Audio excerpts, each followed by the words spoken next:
listening. Yo.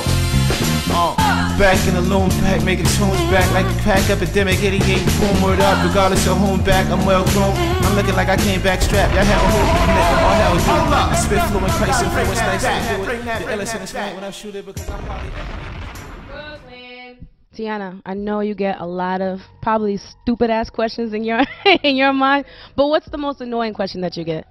The most annoying question. Since I opened my store, everyone comes in here and they're like, is this the Biggie store? Is this the Biggie merch store? Is Biggie live here? Like, people always ask me. Does he live here? No, people have asked Stop me. it. No, everything. Is this where he grew up, right here in the store? Like, I get it all the time. My personal question that people always ask me that's annoying, just, do I listen to Tupac and stuff like that? Like, people think because of that whole situation I'm supposed to hate Tupac. That's probably the most annoying question, and I think it's kind of dumb to me. Like, I don't think I should pick my music choice off of that situation. Right. That was a whole other error. Yeah, that was before I was even born. I'm not gonna not listen to Tupac because of that situation. Definitely not. But that is a question I get a lot. Well, I thought it would be like way more specific, like stupider questions. So I could understand the Tupac question. That kind of makes sense. That makes sense. But it's still kind of bold to be just asking like a stranger or something like that. It's stupid. Definitely. You mentioned your store. I'm so happy for you. Congratulations. Thank you. This is the hometown of Biggie. It is. So it's only right that she opens up Biggie. It's called Notorious. Yes, Notorious Clothing. I started my clothing line in college when I was 19 in 2013. I always knew I wanted to do something in fashion, but I didn't really know where I wanted to lead to. Did I want to do styling? Did I want to have a clothing line? So I was like, you know what? I want to do something, and I want to be inspired by my dad. I wanted to be inspired by like Brooklyn culture, New York culture, streetwear. So that's kind of where Notorious grew from. Fuck all you hoes. Get a grip, motherfucker. Yeah. This album is dedicated to all the teachers that told me I never amount to nothing. To all the people that lived above the buildings that I was hustling from, that called the police on me when I was just trying to make some money to feed my daughter. But you started in high school, though, I read. You started designing. I've been drawing and doing, like, you know, like people make little t-shirts and stuff. I've done that since high school, but I started my actual clothing line 100% in college.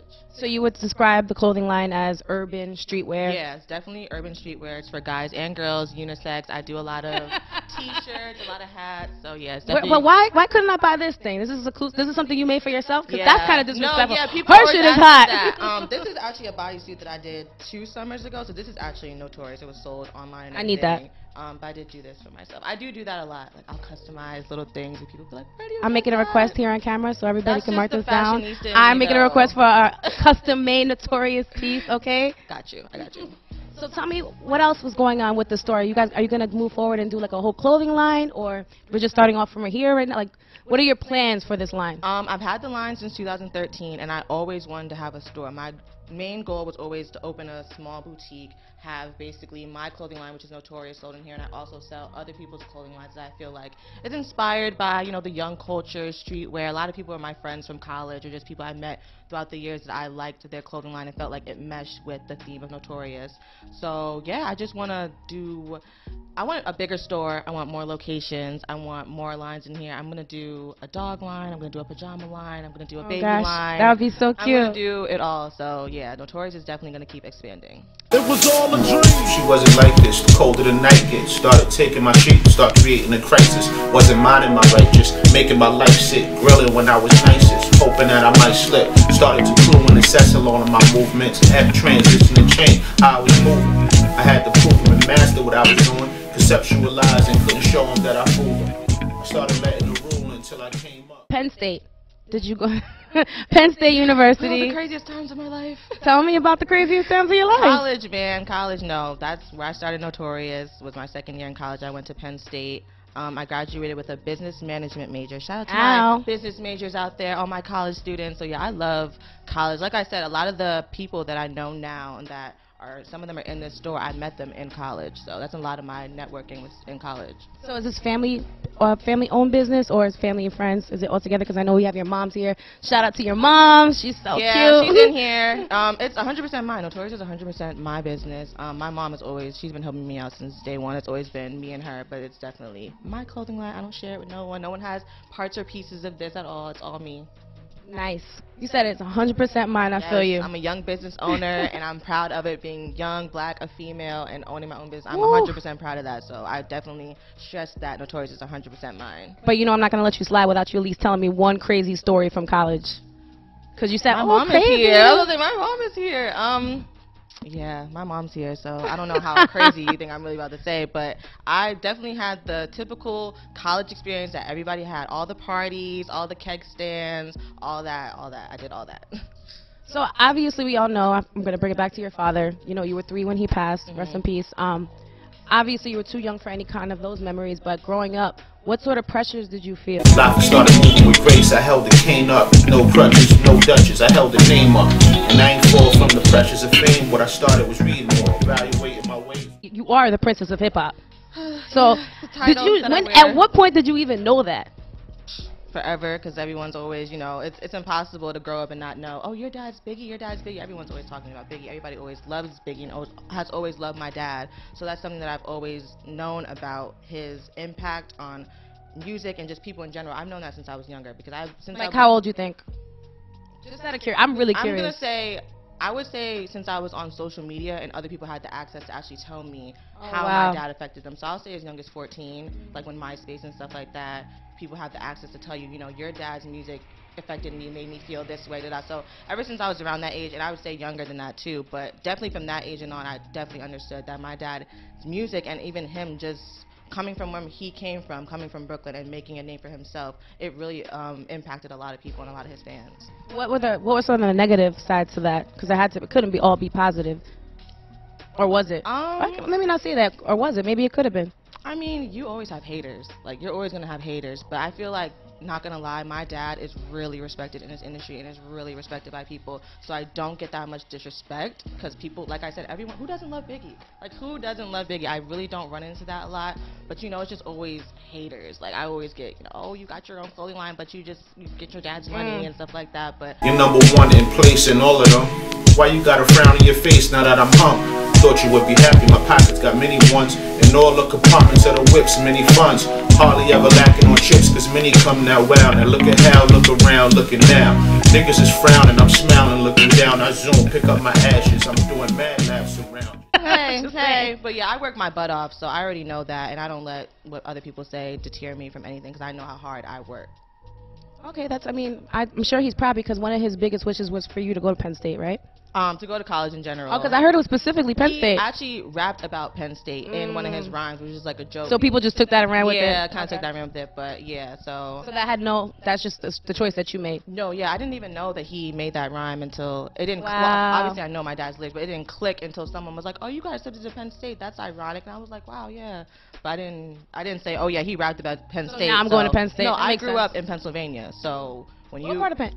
The Poconos. Yeah, I'm from the Poconos. I used to live out there. Oh, wow, yeah. So when you're from, you know, the state you grew up in, you always apply to the school that's of that state. So that's why I went to Penn State. Penn State is dope, though. Penn State is a good school business-wise, but it's also a I party would school. say it used to be the #1 party school. Yes, we lost our title one year. We slipped down to #3, I think, but we try to get back up there. Well, hopefully it's because everybody was focused, right? Yeah, you know, gotta get that money. All right, so lyrically, you said lyrics. I mean, I know this is probably a cliche question, but what's your favorite song? My favorite song from my dad. You could like name 3 if you don't want to put one. No, honestly, it always changes. I feel like the older I get, it always changes because like when I was younger, I don't even remember what it used to be. But it changes. Right now, like when I was in college, my favorite song was Hypnotized because I would go to parties and they would play that song and everybody would still go crazy. And you guys know, about the energy. I would say I'm 24 years old, and when I was in college, I'm 21. So to see 21-year-olds going crazy to Biggie like that, I was like... Straight sweatpants and ups, white tee looking tough. Chain hanging like what, Lafayette be undercut. Can't be getting with niggas who wearing tux. The most I get dressed up is 2-tone chucks. The button up and the Yankee fitted enough. And something about Cakewalk I'm rocking is a must. I was just like, wow, like you guys are acting like this is Drake right now. The way you guys are going crazy, like it's like a brand new song. He still has that same kind of energy. But they were definitely acting like it was a brand new song. So I was like, okay, my dad still gets to party crunk. Like, okay, this is cool. So Hypnotized was always my favorite song when I would go to my college parties and stuff. Now, I don't know. All my dad's songs are my favorite. I'm about to just say that. Oh, come on. It's hard to choose because I will literally... The first one that comes to your head. Because they're obviously, you just said they're all your favorites. No, so. because you know what it is? I'll be cleaning up and I'll have my music on shuffle and one of my dad's songs will come on and he'll just say something and I'll be like, this guy was like 20, 21 years old and he's saying stuff about, I don't even know, like the biggest words you could even think of. I'm just like, so it'll just hit me sometimes. Like, it's not really about a favorite song. So like you're saying each time when you yeah, grew, like I just realized more and more as I get older, like how lyrically amazing he was because he was. Not familiar, 2 times a key. I'm a short flip, push niggas and do something big. Ride through the hood, Humvee looking like 100 keys. Like it's easy to get until you see the G. Then I pull out what's in the jeans, back at me like I ain't gonna do nothing. Like you never heard of me, like I ain't with it. And if niggas ask who I'm with, 4, 5, 2, 9s, a knife with the shit's Lafayette. Bring it to your neck for wreck. Show respect. I be bumping myself and then they ask maybe Jay on the. I love all his music. Obviously, I'm a big fan. It's hard to pick. I couldn't pick honestly, but I'm like super all over the place anyway, so it makes sense for me. I know that your grandma was a huge advocate for finding your father's killer. Where do you stand with that? I'm just like a positive person. I just feel like with that situation, you just kind of gotta. You figure it out for yourself. You figure out what, you know, how you feel about the situation. You just move on and just be positive about the situation. I feel like my dad left me so many blessings, and I just want to continue to make him happy. That's all I want to do. Oh, that's so sweet. Now, you really do have a positive attitude. I admire that because a lot of people in your shoes could have been really angry or bitter or, you know, like definitely on that. You know what I'm saying? So that's good. I commend you on that. Thank you. For the store, obviously. There was a couple of Twitter words that I'm sure you heard about that you tweeted about. That I said? With Diddy, oh, yeah. I stay off Twitter now. You had the Twitter finger thing going on? I stay off Twitter now. No, but you had to feel some sort of way for you to even speak on that. Yeah, I'm a very passionate person. I'm a Leo. Shout out to all my Leos out there. I'm very passionate about everything. So that was just a passionate moment of mine. But me and Puffy, we definitely talked about that, and we've talked since How then. did it even get there, though? Were you guys not speaking prior to that tweet? Did it take for you to speak it's up? It's not that we weren't speaking. It's just Puffy is one of the busiest people in the world. So I just feel like he needed to really say what was going on with that whole thing. I just felt like I wasn't in the loop enough for it to be something that was for my dad's birthday, and he 100% understood where I was coming from. So that's it's your father's birthday. Yeah, so he 100%. And it was a whole show about your father's birthday. It was in Brooklyn. I would have felt the same way too. I probably honestly would have been a little bit crazier, but I think you did pretty well, and the curses weren't really. I think you cursed once. No, I would never like disrespect him or anything like that. It was just, like I said, a passionate situation for me, and like I don't really play with my dad, so I was just like, nah, we need to talk about this. Are you guys still in that same standing? You guys still? No, we're good. We're 100% good. I just spoke to Puff like 2 weeks ago when I did my grand opening. He nice. And if you don't know, now you know, nigga.